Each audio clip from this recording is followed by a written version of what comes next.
Attempt number 2. We'll see how this one goes. Today is training age and training age. Specifically, I'm talking about the training age of an athlete and the training age of a coach. First off, what does that mean? And kind of just some things I've seen over the course of my career. So, kind of funny, and other strength coaches, you can definitely relate. When I'm talking about training age, specifically to me, I'm talking about your overall training age in the weight room. I'm not talking about sport right now. So like, how many years have you been training in the weight room? And what was going on in those years? Was it training on your own? Was it training under one of your parents' muscle and fitness magazine workouts that they've been doing for 30 years? Is your training age with someone who was a qualified professional that was teaching you how to do these things? Is your training age 0? You've literally never walked into a weight room. I've seen hilarious things with basically making the mistake of expecting, oh yeah, you're in the weight room, you're in 8th grade, you should be fine. Something I've been seeing just lately all the time. We have about 10 to 15 middle schoolers in here, and one of the ones I find the most funny right now is I'll write 4 sets of 5, right? And honestly, there's like a tempo to it, whether it's a 5 count down or whatever it is, and they always come up to me like, can I just do 20 reps? And in my head, I'm like, whatever, if that's what you want to do. But it's always that reminder to me that their training age is so low. And I have obviously failed. I haven't educated them on like, no, I want you to do the only five reps so you can focus on 5 reps only. Take a rest, right? And a perfect example is I'll have them do five super controlled squats, and then I'll have them go do something fun, like a sprint or a jump or whatever, a box jump. But they want to just do 20 because they want it to be over. And I'm not going to get into methods today, but sometimes I'm like, go ahead, do it. Their training age is so low, it doesn't really matter. But it's just one of those things where hopefully you get my point, where it's like, no, the sets and reps was a 4 sets of 5 with a 5 count down, so you could focus, for 20 really good reps. Rather than what usually happens is we get 2 good reps, 10 horrible reps, 1 good rep because I say something, and then the rest are a joke, but they're done with their set. So it's hilarious, but that's an example of like training age. They're just not, they haven't been doing it long enough to understand why 4 sets of 5 is different than 1 set of 20. Something that's also funny is the superset. If you don't know what a superset is, the way that I program it is I have an exercise, it's paired up and bumped up with another exercise, and you do them back to back with minimal rest in between the two, and then you rest a long time. So, for example, let's go back to it. I have someone squat. I want them to literally rack the weight, walk over to our jump mat or a box, and hit their set of jumps. Then they rest. It clearly states in our app that we use supersetted, so A1 and A2. I swear, I can define someone who has a high training age and a low training age versus if they can just read it. They have no idea, like, oh, I didn't even see superset. I didn't even see A1, A2. And they'll do all of their sets with no rest. So they'll just do set of 5 rack, set of 5 rack, set of 5 rack, set of 5 rack. And like, okay, I'm done with squats. I'm like, you didn't do any jumps. So it's, again, something funny I see, and strength coaches, you know this, but it's just those who are kind of running a weight room and stuff, you got to be careful of all of these things, because I promise you, for the majority of you out there, if you're training at the youth level, and I'm saying youth, I'm saying like 7th and 8th grade, even to early college, you should have a way of figuring out what their training age actually is. And maybe on the first day that you're assessing somebody, figure out, what have they ever done in the weight room? And if they have done nothing, then your workout and your training program should be super, super, super simplified. And however you run your gym, you need to either have group leaders or people who have a higher training age helping the younger ones, or you need to have separate groups specifically designed, for the low training age athlete. 2 things that apply to everybody, but again, 2 things that I've seen and we joke about all the time, but like overall cleanup is definitely impacted by training age. So we have groups of like adults, and we have in that same group some 7th graders, and I'll watch as the kids are cleaning up and the adults are just looking just like astonished at how they don't know how to clean up. And even when they attempt to clean up, it almost makes it worse. We got dumbbells on top of dumbbells, things nowhere near where they were supposed to be, and they tried. That might be an at-home type of thing that they don't clean up after themselves, but it's one of those things too. It's like, someone who's been training for a while, the way they clean up. I can see it. Other strength coaches, you might be able to see it, but it's like just the way they clean up, just the way that they place a dumbbell down, that how the weights are facing, the way they put plates back. Are they putting them in this right spot? Those things matter. And depending on your situation, coaches, this matters so much to you because it's like, if you have multiple groups back to back to back to back to back, and at the end of the night, your night's over, and you got dumbbells over there, plates over there, and you're not cleaned up, that's on you because you didn't realize you have a low training age athlete, and you need to make sure cleanup is part of your beginning stage. Remember, I said this on the first one, it's not about the barbell. It's all of the other things that matter, and whether you're in the private sector or the public sector, it doesn't matter. This is one of those things that training age matters, where you got to teach them how to clean up. In addition to that, our etiquette. This is part of your culture as well, and we almost started to joke about it in here. It's like, oh, that's bad etiquette, that's good etiquette, and it goes to all of the things. Spotting, just knowing where you're at. I'll go back to my example. 7th and 8th graders in the same room of people who've been training for a long time, adults, college athletes, and they're doing something with a barbell. Let's just say a clean. And I'll watch a 7th grader. Again, I've been doing this for a long time, and I'll forget, like, oh, you're only in 7th grade. You have no idea what you're doing. And they'll walk under a barbell. And everybody's just like, the adults are like, what is going on here? And it's on me. It's definitely on me. But that's the training age thing. And how you separate your groups and stuff, that, in my opinion, that should be important. Why am I even talking about the training age of an athlete? Well, for everybody to understand, coaches, you should understand that, whether you have a background in strength and conditioning or not, you should understand, like, okay, this person is not been doing this for a long time. They need a different level of progression. But athletes in particular, you should know your training age. And we're going to go over this at the very end when we're talking about honesty. But parents, understand what your kid's training age. You walk into our facility right now, you might see high-end D1 athletes. And you're coming in as a parent, and maybe you played a college sport, maybe you've been around sports, maybe you think you know a lot about sports, but then you walk in here and you're like, wait, why's my kid not doing that? I'm like, your kid can't walk and chew bubble gum. What do you mean? You want them to go train with a scholarship Division I athlete who has success at the next level, and your 9th grader you think is ready to work out with them? No, they can work out alongside them. That's how the culture works in the gym.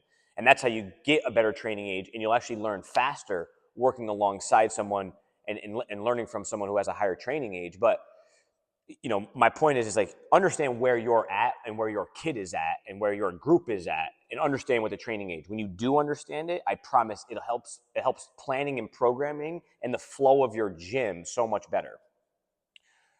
Now the training age of a coach.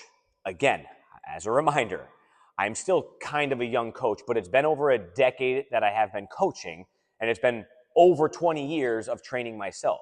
I've been in probably 100, if not more, different weight rooms. Strength and conditioning, membership style, studio style, all styles, different sport-specific ones that are niched, more general athlete, all of it. I've dealt with a lot of coaches. I communicate with a lot of coaches, and I think training age matters. For example, what's their experience? We are now living in the world. It's like, oh, you have your CSCS? You have all those letters after your name? What does that even mean to me? The CSCS has no application to coaching in it. It just tells me that you can take a test. What's your experience?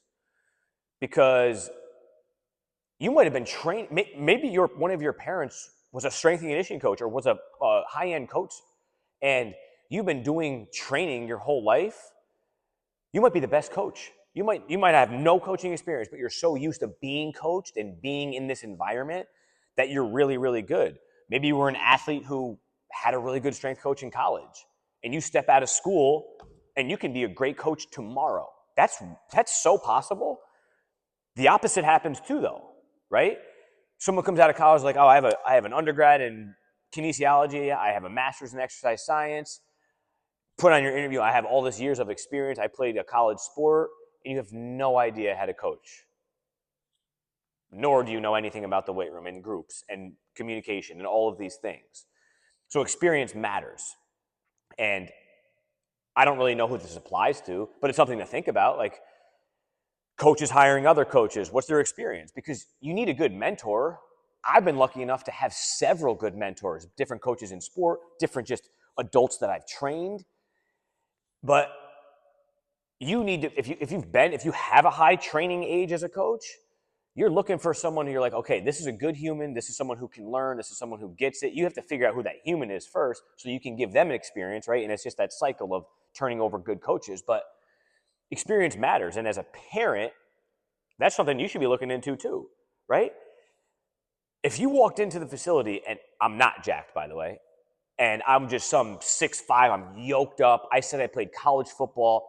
Immediately, you're like, oh, they must know about strength and conditioning and how to train an athlete. Not always the case. Hate to tell you.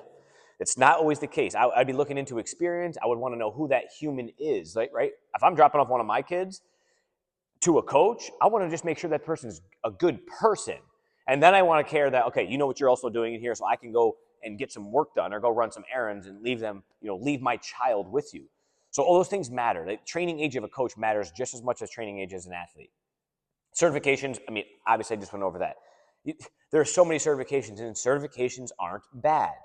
Our industry is just different than other industries, right? It's different than being a doctor of physical therapy or a doctor of chiropractic. You have a certification. Some people have 0 certifications, and they are the best strength coaches in the world. So it matters. At least it proves that you took the time to learn something. But that does not mean you know everything, nor does that mean you're a good coach. Certifications matter. It's just a training age thing too, right? It's like, how many certifications do you have? Can you talk to a human? Don't know. Application. So my last one on the training age is, we're living in a world where you can learn whatever you want to learn online. Can you apply it? This is a field of application. All day, every day I'm listening to at least 2 to 3 podcasts. I probably spend, on average, I don't know, 3 hours a day, cumulative on my drives and everything like that, listening to podcasts, listening to other coaches talk. And it might take me a month to figure out, it's like, you know what? That's how I'm going to box squat right now. I know how to apply it because I've been box squatting myself for a decade. I've trained athletes with box squatting. I know how to apply it. On the flip side of things, you have coaches who have no training age, and although social media and podcasting and YouTube is very important, what you get is no structure, no standards. It's just kind of like, you could walk in and it's like, wow, look at all these cool things they're doing. But is anybody actually getting better? The coach doesn't know how to apply. So the ability to consume all this massive information we have right now and then apply it is super important. And the way you apply it, do you apply it to yourself first? All those things matter when it comes to the training age of a coach. And usually you can tell right away, right? It's like, if you're having a conversation with someone who calls himself a strength coach, they should be spitting information out so quickly on how to solve a problem, because that's experience. When you start to get people and you're like, they're stumbling over their words, talking about strength and conditioning, they're stumbling about how they run their program, they have no philosophies that are off the top of their head, they have no principles in place, that's just someone who's just got to be, just maybe work a little bit harder of putting pen to paper and writing things down, learning a little bit longer, learning a little bit more, and unfortunately, just being in the field longer, because time matters. My coach in college used to always say, guess what, gentlemen? I've seen a lot more sun-ups and sun-downs than you have. And you know what? He's so right. That's why I joke about like not knowing nothing. Obviously, I know things. I've been doing this for a really long time. But you do have people who walk in the door and they have a low training age. I have a high training age as a coach and as an athlete. And they might do something. I'm like, wow, I never have ever seen that movement before or even have thought that way. I love it. We're doing it, right? That's application. That's training age. That's all of it encompassed in one. So what's my message on that piece? It's just understanding training age. What is it? Training age is how long you've been training in the weight room. And what does that look like? Under supervision, no supervision, have you been doing it on your own? Blah, blah, blah, blah, blah. As a coach, what's your experience as an athlete? As a coach, what have you done in training? How long have you been doing it? 3 more things that I'm just going to kind of rip through to finish this one up. So I guess kind of in relation to this, Now all this training age stuff. What are expectations? Expectations from me as the coach, expectations as you as the athlete, expectations as you as the parent. You walk into our facility right now. If you're walking in to a private facility, that means a couple things. One, you already know something's going on there. You know that there's athletes there. There's already been this culture kind of built, or at least there's a word of mouth like, hey, go train here because they get people faster, right? So that's your expectation walking in. That expectation should be kind of noted. And honestly, I fail at this all of the time. I got a really good lesson the last couple of years being at a high school where I would set the expectation and I might not revisit it as soon as I need to. And it's been happening in here too, where now I have a group of really good athletes all in one, from the 7th grade level all the way to a senior in college in the same group. But sometimes I forget. It's like, hey, we got to re-go over our expectations. What's the expectation? Several. But am I voicing that? Parents, are you getting that? Like when you're paying money to a coach, are you getting what you expected out or not? Athlete, are you getting what's expected or not? Or is everybody just going through the motion? So expectations matter. Whether you're training with me or anybody else, just think about it. What are your expectations? You should set them, right? There's got to be a little play, but there's got to be boundaries with it, right? It doesn't need to be like, oh, I expect them to be faster, stronger, and bigger in 1 month. That's not an expectation. That's not realistic. Expectation is, I know when I come here, there's a good human being watching over my son or daughter. There is a good human being who did this as an athlete, and there is some experience, and I expect that when they come here, they do get better and they do get challenged. Those are appropriate expectations, and that's what you're paying for. But that's what you should be. You should be getting that information back to you. And I use the expectations both as an educational piece to kids because they get it in school and then they don't. Right? I'm kind of seeing this weird sway where it's like we expect you to have an A+ average, but we're going to give you a curve.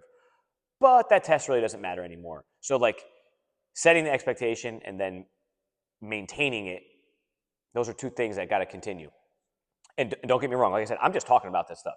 I need to get better at setting that expectation for athletes, revisiting it, and reminding them, like, this is the expectation, right? You signed up for this when you came in here. Goes right back to up here. The expectation is that when you're done, you clean up your weights. Why'd you not do it? Right? It doesn't need to be even a conversation because they already know the expectation is to clean up because I reinforce it, bang. That's how expectations work, at least in the weight room. And then standards. So we have the expectations of maybe on the surface level, it's like, okay, I expect them to get faster. I expect them to work hard. I expect them to compete. I expect them to get challenged. What are the standards? This is something that definitely comes with coaching experience. I'm constantly on it. And for years, I struggled with, like, how do I want to collect my data? Where's my database? How am I, when someone says to me, Coach June, what's a good 10-yard sprint for my age? I should be able to spit that out. Now now with technology and we have an app and stuff, like I have an idea, but you should have certain standards. And the best strength coaches, I think, have the greatest standards. And I'm still learning what my own personal standards are. But I listen to our physical therapists. They have standards from a rehab perspective and a protocol perspective. Like, you got to do this before you can do this. That needs to happen in the strength world too. And I think it makes expectations easier. I think this helps our training age go a little smoother and helps you as a coach too, right? If I have a standard and I say, okay, you want a barbell back squat, no problem. I love barbell back squat. The bar is 45 pounds. If you can do the 45-pound dumbbell in a goblet squat 50 times in a row with pretty good technique, that'll give you a chance at the barbell. That's setting a standard, right? And that's a standard that I stole from arguably one of the best powerlifters of all time, and who works with football high school athletes. That's his standard, and he was a powerlifter, right? So there's the application piece again. Like, where do you get your standards from, and then how do you apply them? You got to have sets of standards. Mine are a little bit loose right now, where it's like, all right. I mean, every good strength coach and every good coach knows that there's got to be a little give and take. Sometimes I just let someone, like I have 7th graders, like all they want to do is barbell squat. I'm like, okay, you can barbell squat, but you're going to do front squat. That's my compromise, okay? Because my standard is that you're supposed to be able to do this on the goblet, this on the dumbbell front rack, and there's got to be this special progression. I have standards in my head, but as you as an athlete and you as a coach, I still think there needs to be standards before you kind of level up, right? Because it gives you this ability to then set expectations. I expect to be able to back squat 225 for 10 reps. Great. My standard to get to the bar is 50 reps of the goblet squat at 45 pounds. Then, when you can do a 1x20 at 135, we can go up to 155. You get my point. Let's finish the whole thing up with honesty. The last 2 years, I've been out of high school, and I always started each season talking about this. What do I mean by honesty? I just mean honesty all around. Athletes, I need you to be honest with yourselves. Parents, I need you to be honest with yourselves and with your athlete and your kid. Coaches, be honest with yourself and your team. Be honest with your expectations. Be honest with your standards. Be honest with your training age, right? All of it matters. And I attempted it for the last 2 years. It worked here and there. My whole reason of doing it was like I was trying to set my expectations and set my standards so that when the kids in the weight room knew, because it's a high school, it's different than the private sector. I wanted them to know when I walk over and I watch you literally do your squat and the bar is coming up like this, and I say, are you being honest with yourself right now? Did you really think you could do that weight? Are you supposed to be back squatting? Right? It's an easier conversation because I already said on day one, I set the expectation that I need you to be honest. If you honestly think you can do it and then you tried and failed it, I'm all good. I'm all good with that. Parents, be honest with yourselves. Did you play a college sport at a really high level? What's your expectation for your kid? Because they come and work out, you expect that they're going to go D1? Because they come and work out, or because they go to the showcase tournament, because you spent thousands and thousands of dollars on a sport, are you being honest that it's about them getting to the next level and playing at a D1 to get a scholarship? Or is it just because like, hey, this is what everybody does, this is how it is nowadays, and I really don't care either way, I just want them to have a good time? Being honest with that is super important. And then coaches, being honest with yourself and with your athletes. I've tried my best to be as honest as possible. And sometimes that even gets a little bit uncomfortable with being honest. I mean, I can't tell you how many times in the last year I'm literally like, I don't know. Honestly, I have no idea, but let's try it. And I think the message of this whole thing is start to be honest with yourself. And going back to the first episode of don't talk about it, be about it. Yeah, that was kind of, I'm coming at you a little bit. Like, let's go. Start getting after it. But start to be honest with yourself. When I'm saying that first message, I don't mean go to the gym and try to bury yourself with a CrossFit workout on day one. I mean, be honest with yourself, wake up, get to the gym, do a 10-minute workout, and consistently start doing that.